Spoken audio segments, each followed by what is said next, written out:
So a huge thank you to everyone for joining us this morning. Just to check you've got on the right bus. We are here to discuss social value and small charities, partly because it is a topic that myself and my colleague Tia love and live every day, but also in celebration of Small Charity Week. And this is my opportunity to say to the small charities on the call, a huge thank you from all of us around the UK for the work that you get up and do every day, relentlessly through the pain and the tears and the blood and the sweat. So a big thank you from us for your service all year, obviously not just this week. So it's a very relaxed session today. Myself and Tia will introduce ourselves as we go through the morning. What we aim to do in this precious hour with you today is share a few slides with a little bit of information so that you've got something to take away.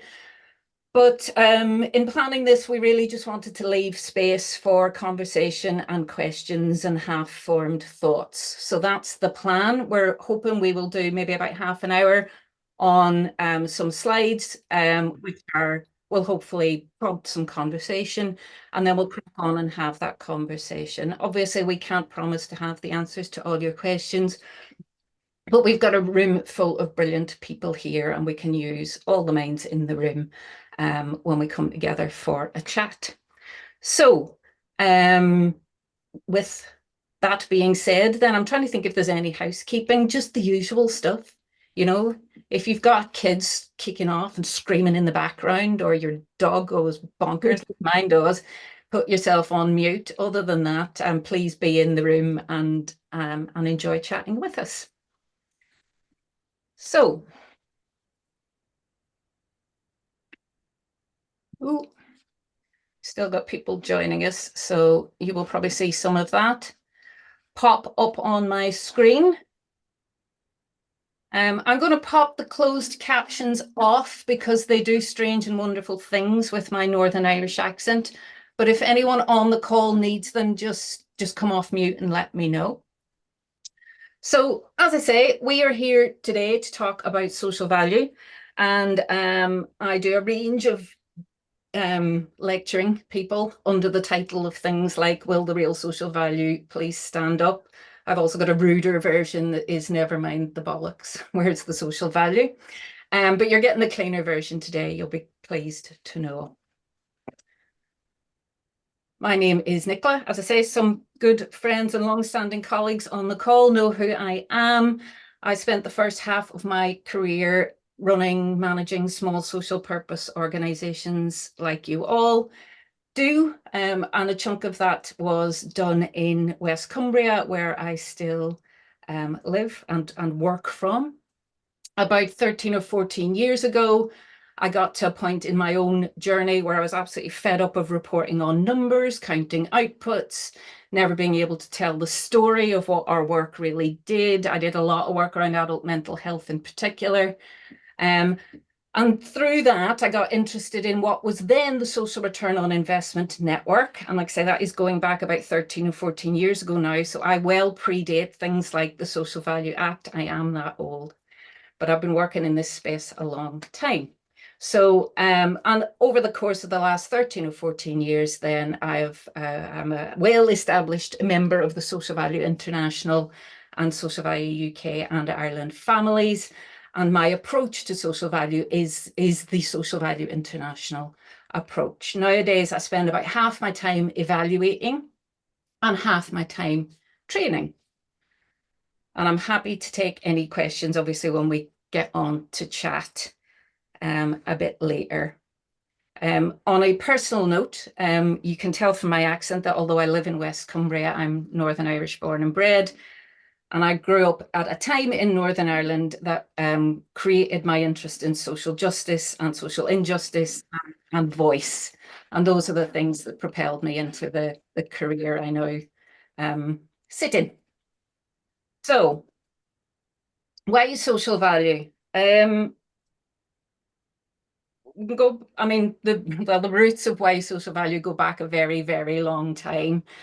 But for me, it was about social value is entirely about understanding people's well-being in people's individual well-being, the well-being of communities, and ensuring that the issues that impact on people's well-being are at the center of our decision making. We have this idea within the social value international community of a complete account of value. And what we're trying to do with our movement is broaden out the kinds of things that get considered when decisions are being made. We know that the supremacy of financial value has caused us all sorts of problems. It continues to do so. But the Social Value International community campaign and have done for many years to have other kinds of value included in decision making, most notably social and environmental. Nowadays, there is increasing convergence around the idea that the social value piece refers to well-being. And I want you to hold on to that. Yeah, you are the kings and queens of well-being when it comes to delivering services in this country. Yeah. So we hold on to the fact that social value is entirely about the personal and collective well-being that we are all experiencing in our lives. I have some axes to grind that I promise I won't roll out to, vociferously this morning. But we have a complex environment now when it comes to social value. I've watched that environment and industry indeed grow over the last 14 years. That has good, bad, and ugly bits in it. But for me, it's really important we remember that social value isn't some of the things that gets wheeled out in front of us. Yeah, it is not purely a procurement exercise. We have a challenge in that the only legislation in the UK that pertains to social value is procurement legislation, really. And that inevitably shapes and has shaped a lot of the conversation. But that's not what it's about. Yeah, social value is entirely about those things that lead to increasing our well-being. The other thing social value isn't is one tool. Yeah. So you get a lot of people convinced that they have the answer to social value. They can sell you the one tool that is going to make it easy, the magic bullet when it comes to measuring and managing social value, and that isn't out there. The point of the slightly odd pictures and relating to my Northern Irish sense of humour is that no tool in itself is good or bad. Yeah, you can use the same tool to grow food and you can use the same tool to kill and bury a body. Point of the jokey stuff on the screen. Yeah, but you need to be really conscious of the fact that there is an industry that's grown up around social value, and lots of people are trying to promote one tool or one platform as the answer and the way forward. And if that feels wrong to you, it's because it is. There is no one single way to understand or measure or manage people's well-being. At Social Value International, then, we define social value as the importance people place on different aspects of their well-being. And I know that sounds a bit dry, but for me, the important point in that is that we're, with social value as a concept, we're going that step beyond outcomes and impact and asking what really matters to people. And we're also should be going a step further than that as well, and taking those opinions into account when we make decisions. Yeah. So it's not just what change have we created and how much of it is down to us. It's what in that picture actually matters to our people the most, so that we can focus our resources and energy on it. The other important point for me within this whole messy landscape is that we should not be conflating economic and social value. You will get a lot of stuff talked about as social value, which is actually economic value, the creation of jobs without asking if those jobs are good for people's well-being. Yeah. the number of hours spent volunteering from a corporate person, corporate organization, without ever asking whether that's made any difference.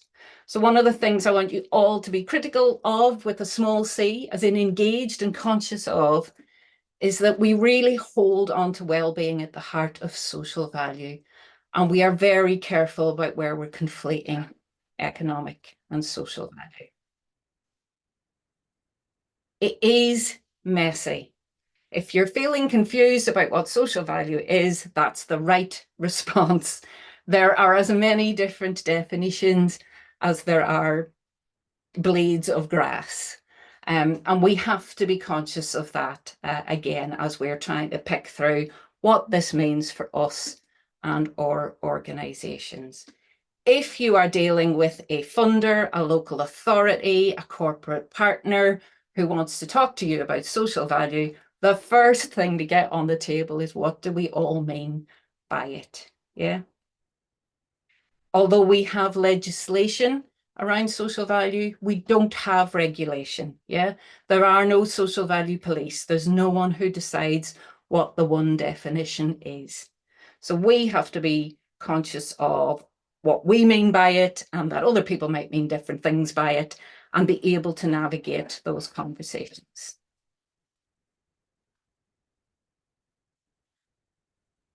The reason I bothered with this concept of social value beyond outcomes and impact for me was, like I say, driven by my interest in voice and lack of voice and who gets left out of decision making.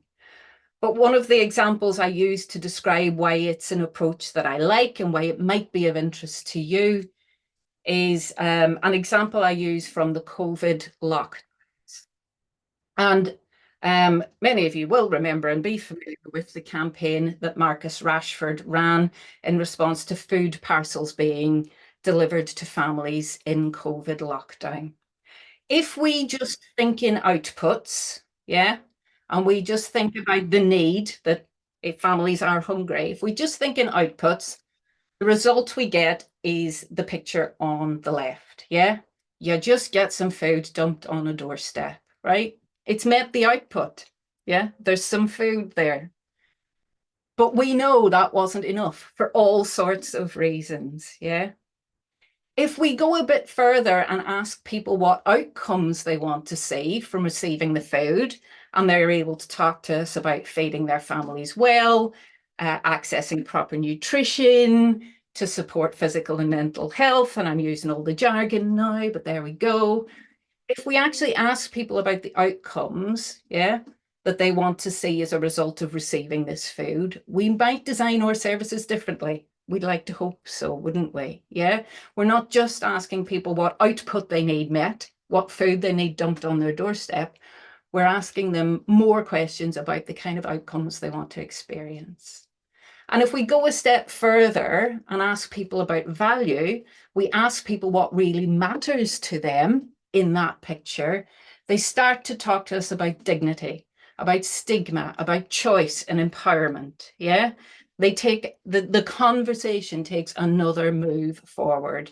And I believe that that enables us to better design services. And in this example, you might be suggesting a cash first approach in response to the problem, rather than just either leaving food on somebody's doorstep or offering food vouchers that some people felt had stigma attached to them. Okay, so for me, that's my interest in this stuff. And I am one person with a particular view and a particular voice.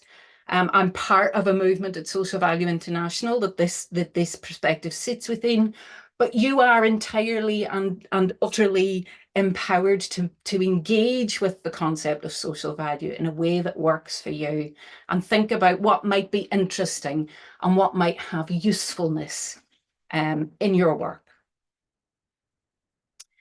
So before I hand over to Tia to talk about some stuff that's more practically useful rather than me just banging my drum, I do really want out of today for you to come out with a sense that if social value is all about the well-being of individuals and communities, then you in this room and small charities across the country are the seat of social value. You know the most about your communities. You know the most about the people that you work alongside.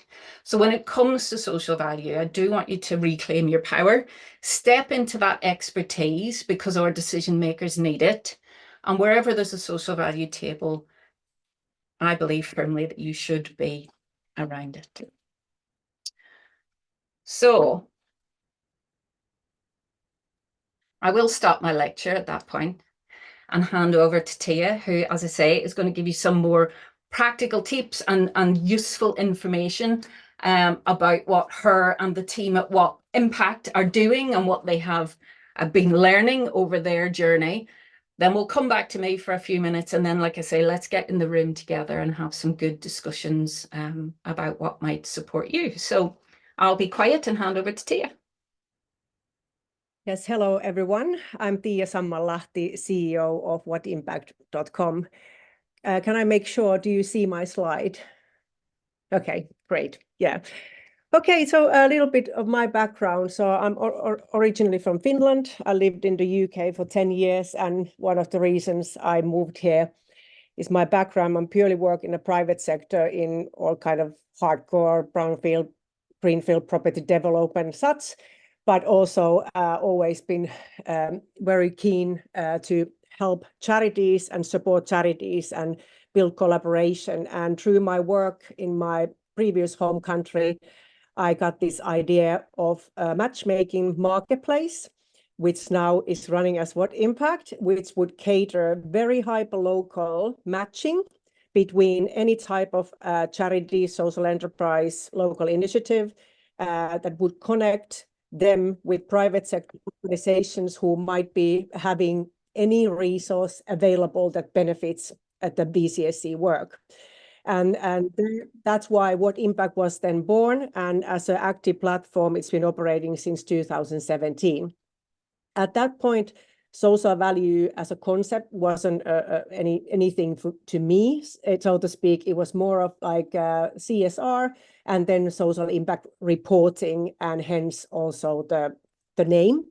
And then when 21 procurement legislation changed, then we see kind of huge surge of private sector operators who were then kind of required to kind of deliver social value as part of their government contracts. Then kind of they started looking into VCSC partnerships through that lens. So today I'm going to present kind of what social value kind of means in that context. And it's not contradicting with Nicola's very right way of describing it, but as a language and what kind of private sector is currently looking for and for what kind of motivations and reasons, it maybe requires little explanation and so forth. So we are talking about the same thing. Just one slide of our platform. This is a matchmaking marketplace. Like I say, we pull data from Charities Commission. We use companies' house data for social enterprises. So if you were to create your profiles, there will be certain data that comes there automatically. You can take over your profiles and create project details, and you can apply to be partners with private sector organizations. We also distribute grants. For instance, now for Newport City Council has a big grant program that we are running on a matchmaking marketplace. We operate in the field of money, product, service, skills, and non-skilled volunteering. So anything you might be benefiting from can be kind of matched on our platform. And also one thing is that we empower VCSCs to report on impact on our impact reporting tool, which has been developed together with NCVO originally years back. And it kind of like collects data automatically from your match on the platform, and then you report on the impact that you have measured yourself. And Nicola will get back to this after my speech, but it really kind of empowers you to report on the progress of the work you're making, and then it verifies what kind of support you got from the private sector. and it's kind of validated reporting system. But let's go to the legislation what was mentioned. So after UN Sustainable Development Goals became prominent, and then COVID hit, and UK government, was preparing already, kind of policies around public sector procurement with the quest to harness the public sector buying power for good. And it means there's almost 400 billion government money being spent every year to buy services from various size and type of companies. This contains, NHS, central government, local government, police, transportation, and so forth. And Social Value Act enhancement, called PPN 0620, was released, and it gave a mandatory requirement for public sector bodies to use minimum 10% or up to even sometimes much more value for social value plan in a bid. So meaning that usually the private sector companies could be VCSEs as well as a service provider. So whoever is becoming a supplier to the government body, they have to submit some kind of a social value plan which is related to the contract. It's not the CSR plan, it is the contract-specific value plan, and they are stating what other social and environmental value they will demonstrate during the contract or deliver outside of the scope of the contract work. And this is now kind of changed the landscape quite a bit. So companies who, or let's say suppliers, because they can be VCSEs as well, who used to have like a sustainability strategy, corporate social responsibility. Nowadays, a lot of people are talking ESG and so forth. So addition to that, they need to think about their sustainability from this procurement perspective. And this means that it will become very local. So they have to focus on a lot of activities, in local level, not just as a company or operator themselves. So central government has created a social value model where they have listed 5 key areas, like outcome themes, so to speak, which they wish to see in the contract work. Not everything has to be done in every contract, but kind of whoever is the public sector body procuring, they can choose kind of whether they want to enhance well-being, climate change, equal opportunity, economic inequality, or COVID recovery in that contract. There are other frameworks existing, especially some local governments use TOMS model, which has been around quite a while. Very similar high-level kind of outcomes, almost like compatible, but very different models in such, like as a content. But this is kind of the thematic environment where now all these government suppliers are moving around. And they are then thinking that, okay, how do we kind of demonstrate this kind of added value to our contract in our employment practices? How do we supply stuff? How do we treat the environment, or what kind of production methods we use, and how do we engage with our close communities? And this then drives their need to engage with you guys, because they want to be delivering these outcomes with someone who has the expertise. So companies usually look at the social value kind of delivery in these 4 pillars. And we, as What Impact, believe that you are the experts on local deprivation areas. You are the experts in the fact which Nicola just mentioned, that you have your theory of change in place, and you have built it according to that human value aspect. You know the people, what matters the most. You have built your programs. So why would any government suppliers suddenly start building their own programs in the area? Because they should be supporting you and lean onto your expertise and methods. Also, it's not just this community engagement, little bit helping, here and there. Companies can really rely on VCSEs in a lot of training, employment, education, sustainable practices, because there are so many type of fantastic VCSCs around that it's amazing that companies can then support them with their contributions, whether they are donations, volunteering, expertise, even buying from you guys or developing innovation with you. And that will then deliver this kind of a very beneficial cross-sector collaboration model and true added value. And this is what we are speaking about in What Impact. There are a lot of course, internal practices that suppliers do, maybe they change their cars into electric vehicles or hiring directly apprentices or something like that. That creates direct value, but there are lots of aspects that could be delivered through you, and we are the spokespeople for that. So why is this important for suppliers?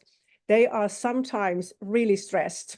They feel that when they start to build these social value plans for tenders, public sector tenders, they sometimes don't even submit it because they think that they have to do everything. Suddenly they have to become the societal expert in every single field. And then we come along and say that, hey, if you have any of these kind of challenges that you cannot hire locally yourself because you are not even there, it might be the work might be carried from the distance, why don't you support a VCSE in local level who helps employment to happen? It's the same thing with environmental and all these other things.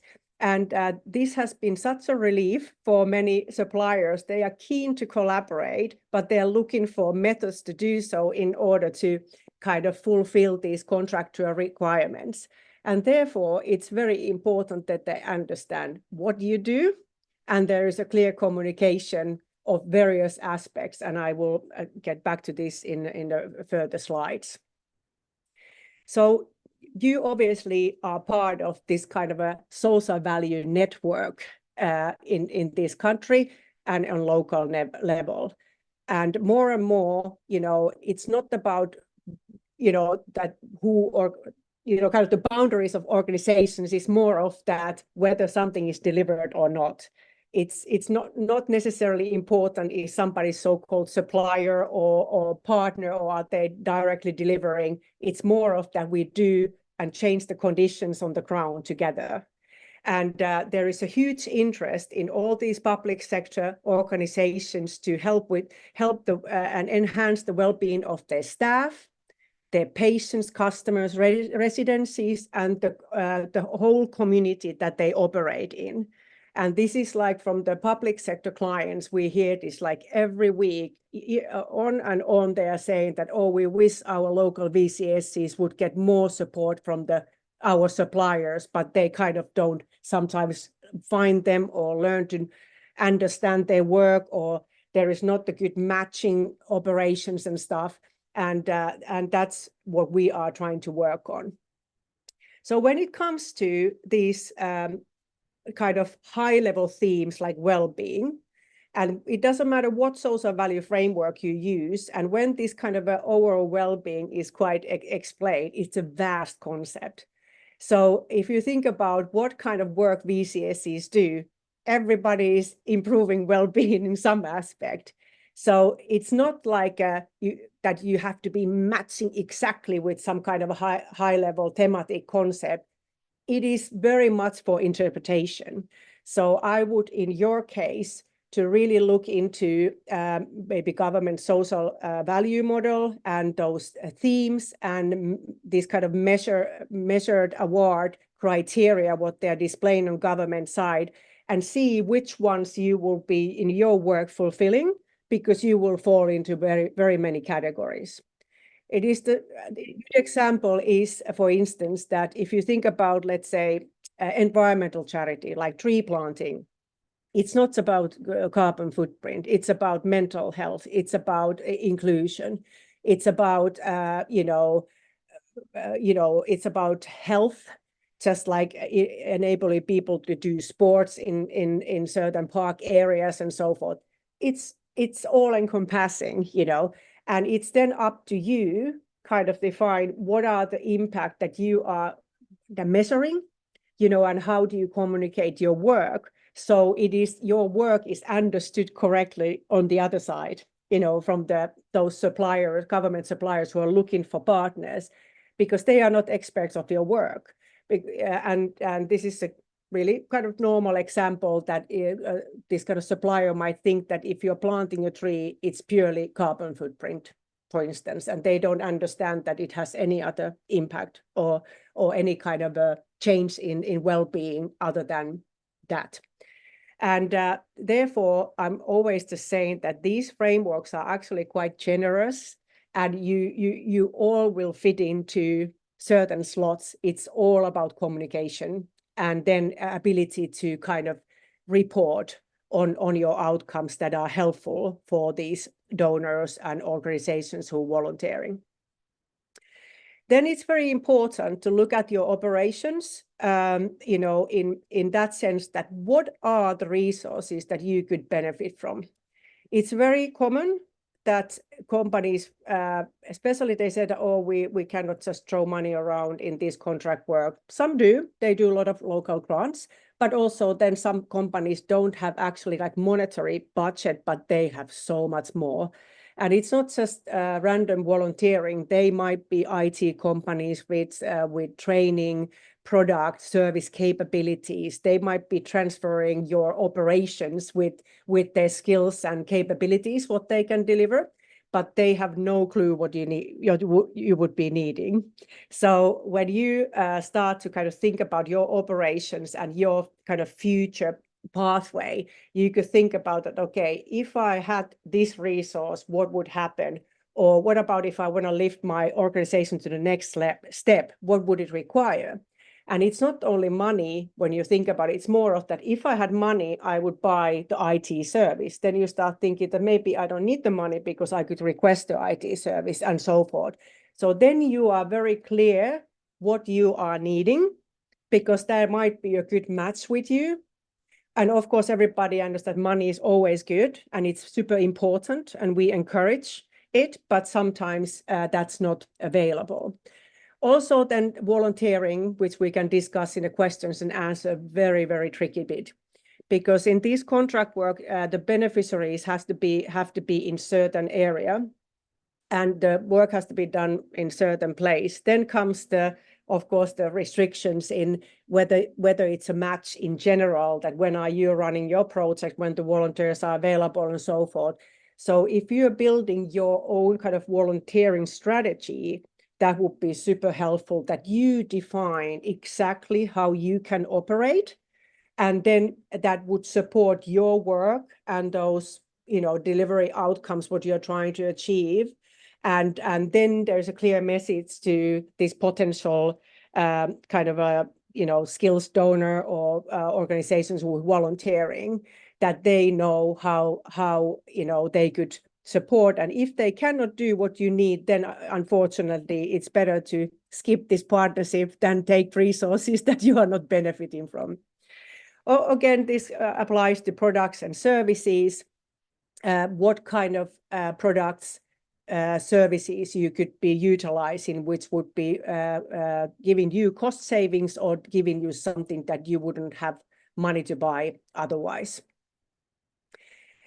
So we are always speaking on behalf of you, and this is something that you can also take to your own or language and presentations and materials and websites and so forth, that you are experts in your field.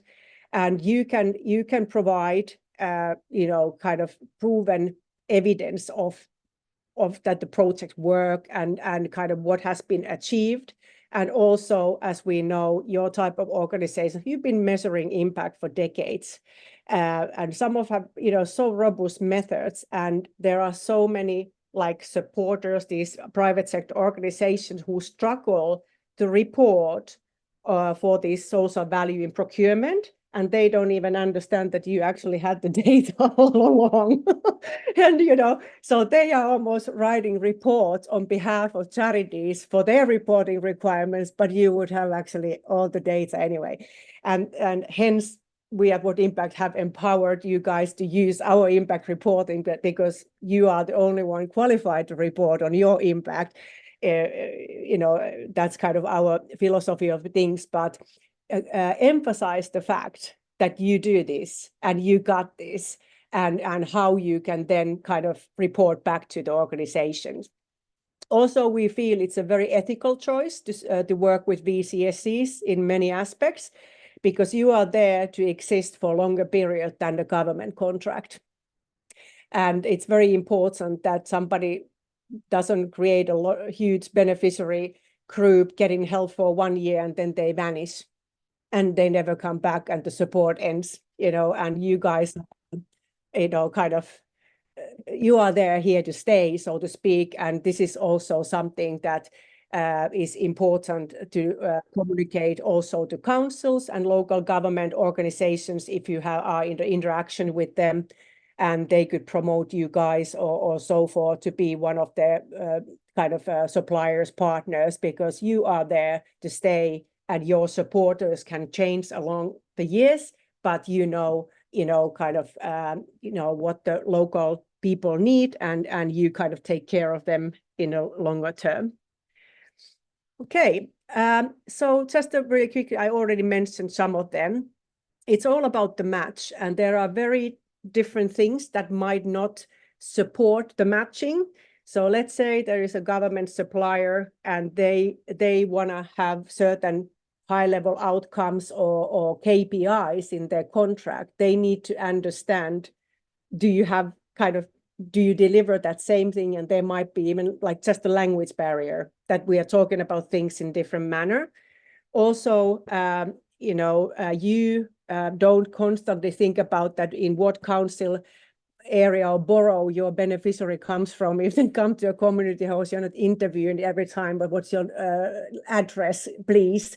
But then again, the government supplier might need to have some kind of even evidence that the beneficiaries, at least in certain extent, are from certain borough, like a kind of location, like lines, and that's just one aspect of things. Also, contracts might be short, they might be super long. Your projects live a different time scheme.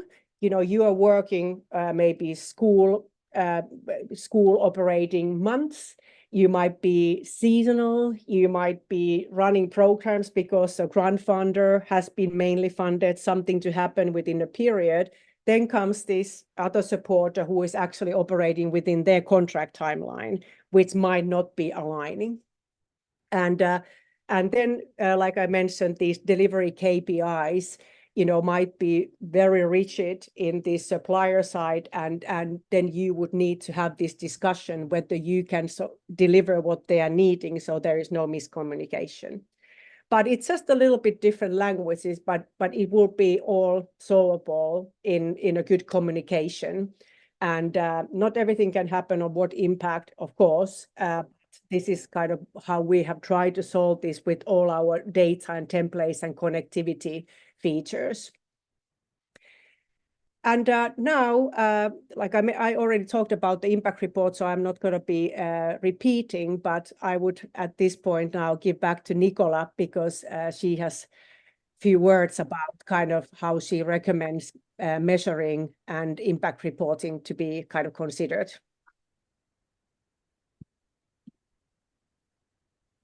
Wonderful. Thank you, Tia. And thanks for like I say, some of the more practical stuff in response to my drum banging. I have some slides that I've prepared on kind of how to measure this stuff and how to think about it. But I'm conscious that we're quite tight on time now. So I'm very happy to just send you the slides and take some questions now. Or I can show you the slides. It is your collective will shall rule. Anyone just come off mute? Slides, please. So slides. Are you sure? I hate doing death by slides. I'm always a bit conscious of it. But I shall scoot through them. As I'm going through them, if you have any questions you want to dump in the chat, please do that, and Tia will monitor those for me. Yep. I will keep this brief because you can refer to it later, like I say, when we send the recording and things. Right, so how do we measure this thing called social value? As Tia says, you will be doing some of it somewhere. You will, yeah. You think it's something different often because we've broken the connection between well-being and social value. But as I say, I have high hopes that we're re-establishing the connection between social value and well-being. And you will be gathering some information or some data somewhere in your organization about the impact you're having on people's well-being. Yeah. So that's the starting piece. You don't need to start from scratch. You will be doing some of this work already. And you just want to think about potentially improving it and the different ways in which you might communicate it, because as Tia says, each audience we want to talk to will have a slightly different language, and we need to be able to navigate that from a set of core well-being data. So like I say, you will probably be doing something around well-being. It might look like WEMWebs. Many of you will have come across the Warwick Edinburgh Mental Wellbeing Scale.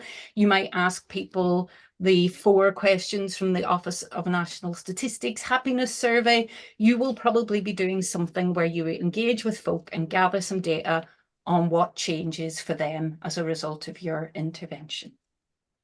At Social Value and International, we are what we call framework agnostic, which is a fancy way of saying we don't tell anybody what tool to use or what approach or what method. We work to a set of principles. So how you measure your impact and the value you generate is up to you. What we ask you to do is adhere to these principles. There is no social value without social impact. Yeah, there's no social value without some impact on people's well-being. So start there. And you will, as I say, already be gathering some data about that. I'm not going to read out what's on the screen. You can see that there. The important bit from the work I do with small charities is that we are often quite good at collecting the first 3. We generally gather a bit on number 4, and then it gets a little bit weaker on number 5, usually. But that's, like I say, that's just a big generalization there that's not terribly useful, probably. But this is a great way to look at your data. You don't have to sit and complete a matrix. Yeah, you can sit in your own room in your pajamas with your cup of tea and ask yourself, what are we gathering? What questions do we ask? Where can we improve things a little bit? And remember, the value question from the Social Value International point of view is what matters to you. So for each of your stakeholders and your beneficiaries, you're asking that additional question, not just what changes are you experiencing in your well-being, but which are most important to you. If you have done that, you have measured your social value. If you have taken some action on what they told you, you have managed your social value. Yeah. If people told you that the drop-in on a Tuesday afternoon didn't work and it was more important to them that it was available at the weekend, and you did that, you are managing your social value. There's lots of language and jargon around impact and value measurement and management. Of course, there is. You need to decide which bits of it are useful to you. I use this flowchart all the time, and it's something that people generally find useful as a way to pick through the different bits of data that we might be gathering in organizations. One of the drums I bang about the failures of many of the social value frameworks that are out in circulation at the minute is that they still too often stop at outputs. So you'll see 43 hours of volunteering or 10 jobs created, and that's an output to me. That doesn't tell me enough to know whether that's had a positive or a negative social impact. So you will see lots of social value frameworks out there that still stop at outputs, and we all need to keep challenging that. You are probably already going further than many people, as Tia has said. So lean into it and be proud of it. You heard me mention social return on investment. It is just one way of structuring the way we explore the impact and the value we generate. And the point of a social return on investment evaluation is to ask these questions. Again, I don't need to read them out to you. Yeah. Who changes? How do they change? How do we know? How much of that change is down to us? And how important are the changes? Plain English, no jargon needed. That's what an SROI sets out to do. However, what SROI has become famous for is that awful ratio of £1 of investment results in £6.73.42 decimal places of social value. It is part of the process. It remains part of the process. When I got engaged with it 14 years ago, I thought by now we would not be monetizing well-being outcomes, but there you go, we still are. There's one to debate. It was originally developed as part of the answer to how we communicate the value what matters principle, yeah? How do we quantify and communicate if people tell us that reduced isolation is more important than improved confidence? Monetization grew out of a desire to quantify that and communicate it in a way that might speak to different audiences. It's caused all sorts of problems, but again, that's not really down to the ratio itself, it's down to how people use it. We can have that debate another day. There are still some useful aspects to it. Myself and two colleagues did a big social return on investment evaluation for the Charity Retail Association last year, where we did an SROI report on the social value generated by all charity shops across the UK.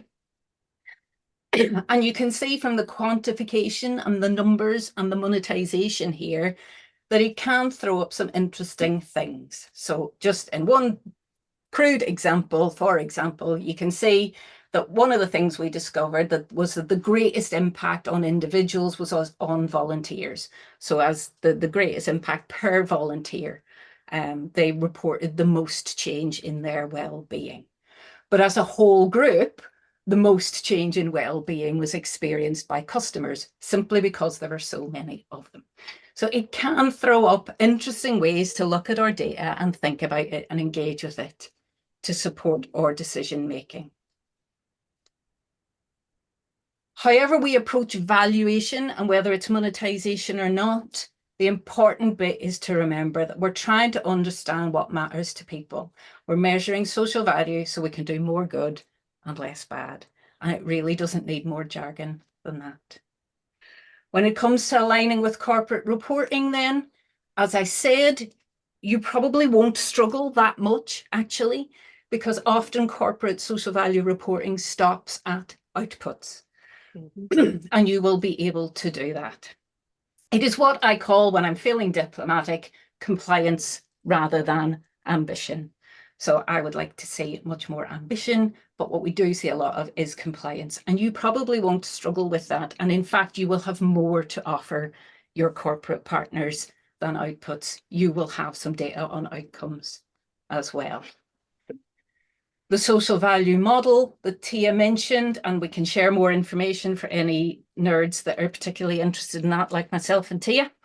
As you can see, I've kind of blown up on the right here some of the suggested reporting metrics in relation to that social value model.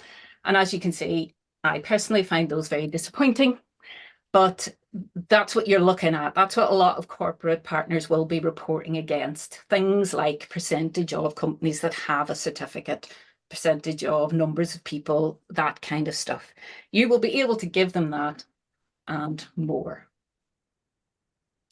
So to finish on some key messages from me, as with grant funders, and you're very familiar working with them, corporate partners kind of put you in the same space where if you try to report in a different format and through a different tool for every possible supporter, you'll go mad.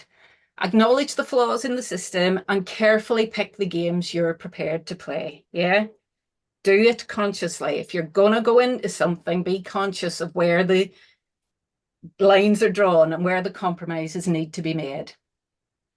I would always say focus on measuring and managing the key outcomes that are valued most by your stakeholders, your beneficiaries. Yeah, focus on that. You can build out from there.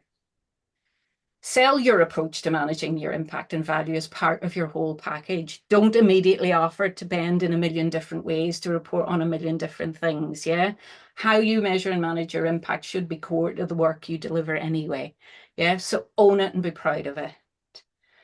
And again, the last plea from me, I guess, is to measure and manage your impact in a way that generates what we call actionable insight rather than proof. This idea that we can prove absolutely things about people's experience of their well-being is a nonsense. Yeah. What we're trying to do is understand our work and its impact on the world around us so that we can improve it. And that, you'll be glad to hear, is that from us in terms of slides. So I checked all the chat, but there's no questions. no, because we've stunned you all. But I'm sure that you can just put you unmute and ask a question. And Nicola, what were the questions that were sent to us prior? We got few. So we had a question about measurement, which that was why I included those slides. That's why we've tried to cover. And then we had a question about, there was one question about how do you get to the right person in an organization? Yeah. And I don't know if you want to take that one, Tia. Yeah, so if we think about the social value in procurement motivation, so you would be then talking to social value managers, sustainability managers, or community managers. So we did a study last year and wrote a white paper. There were over 150 job titles for these people who are, so there is no unite title. Everybody was having different titles, but social value lead, social value something manager, director, ESG, CSR, and sustainability. Management level usually. Cool. Thank you. Adrian, hopefully I've got your name right. Over to you. Hi, yeah, Adrian. We do an impact study based upon people that have left the year before. So we do a longitudinal study. So not just at the end of our service, but a year later. And that, creates some amazing information. And I've just thought, actually, what would be really good is to speak to clients who are in our service this year and say, what would you like to read about? So show them our impact. To see what they say, well, what's missing, because I don't have the access to the corporates. I would really like to know if I'm using the right language for them. So you mentioned about language. It's easier to talk to our clients and our colleagues. And when I'm out networking, I kind of adjust what I'm saying to each person, depending on what their background is. So when I'm with health or when I'm with judges or whatever, I'm in an addiction recovery service, and it's that language. And I think that what you were saying there about social value, they understand more because of ESG. So a little bit more discussion about the language to use would be helpful. Yeah, so maybe there is, like Nicola said, that this model called social value framework, which is very common in local level, like local authorities, is called TOMS, and it's only outputs, inputs or outputs really. And there are very strict criteria, like let's say even that if you're employing, this has to be employed 18 to 25 year or this kind of people, So they are interested in actually more of the socioeconomic status of the people rather than the difference, because that's how that framework works, which is obviously unfortunate that it doesn't define or take into consideration what happened to the people in the future. But then I would say this government social value model is only qualitative data, and many times NHS uses that as well. And then there would be that people benefit. It would be powerful to say that how the people's lives have been changed, how the trajectory of their future was changed. So I would almost communicate the status of the person and what usually happens, what kind of future they have comparison to what happens to the people you've been working with. I would probably make this kind of almost like a comparison, and then that you provide, you say that we have case studies, testimonials, we have kind of our own statistics that you can deliver this evidence that this is actually the case. One of the things I will add is just to be conscious of when somebody doesn't want to hear. And I know that's not a very helpful message, but I have seen people knock their pans out trying to work out what the audience wants to hear. And if the audience doesn't want to hear it, you know, sometimes we just have to be conscious about where we put our energy. And like I say, I'm genuinely not trying to be negative. And I work across the private, public, and civil society sectors now, although I still choose to spend most of my time in charitable and voluntary sector. So I'm not throwing rocks at people, but you know, just always be kind of aware enough that it's not your, you know, it may not be your fault. It may not be that you've got the language wrong or that you've got, you know, they may just not want to hear what you've got. So put your energy where it's going to be best appreciated and celebrated is something I would encourage on that score. Any other questions or thoughts? Anything that people would like me to and Tia to send out in follow-up to this? You know, we appreciate that we've tried to cram a lot into an hour. So but if there's anything you would like us to follow up with or like I say, share, please either pop it in the chat or come off mute. One thing what would be helpful at this stage, we shared a survey in this chat, and it's not a survey about this event at all. We are giving voices to VCSCs. We are doing this kind of research paper on current state of like a private and kind of third sector collaboration or non-profit collaboration. And we also have questions about this social value kind of in procurement. So it would be really, really good if you could just fill it in. It's 4 or 5 minutes. And if you can share it with maybe some other peer VCSC people, that would be very helpful. Yeah, and just to be clear, what impact share all that research out with all of us in the community. Yes. It's not something for their corporate benefit in that sense. No. We are not giving, we do a lot of white papers, and we don't get paid at all for, we don't get any money to do our research. So that's kind of our the information, once it's gathered, will be shared back out and available for you to use. So yeah. There's a question about the recording. Yes, I will send out the recording. I'll send out PDF version of the slides. I am glad to see Adrienne hasn't gone up in a puff of smoke. You could put money on it, couldn't you, Adrienne? You could put money on it, of course. But Tia and I are okay for another 5 minutes if anyone has any questions, or like I say, anything you would like us to send out after this. So we'll send slides, we'll send the recording. Anything else? Would you like a copy or a link to this social value model that we've been talking about so you can have a look at those themes? Yeah. We can send that. They are open access like government. They are, but if we send you the link because they are not always easy to find. Yeah. And did you say there's a recording transcript? Because I missed the answer to my question because I had to evacuate the building.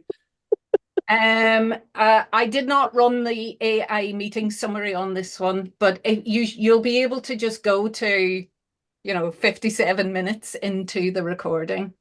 I may be able to retrospectively run a transcript. I'll do that if I can, Adrienne. But like I say, just go to 56 or 57 minutes into the recording and you should find it. Thank you. It's really helpful. Folks, go forth and be brilliant. Remember to be proud of what you do and celebrate it. And the right people will listen to your message. You'll receive an email from me with the recording and all of that stuff, which means that you will have my email address, and you are very welcome to send me any messages. I still do tons of pro bono stuff as well as all the rest of the stuff. So if I can help in a way that is proportionate and useful, I'm always happy to do so. A big thank you to Tia and thank you very much. And a thank you to the team at What Impact, who are, as you can imagine, I'm not always the most welcome in corporate environments because I'm a bit loud and a bit of a pain.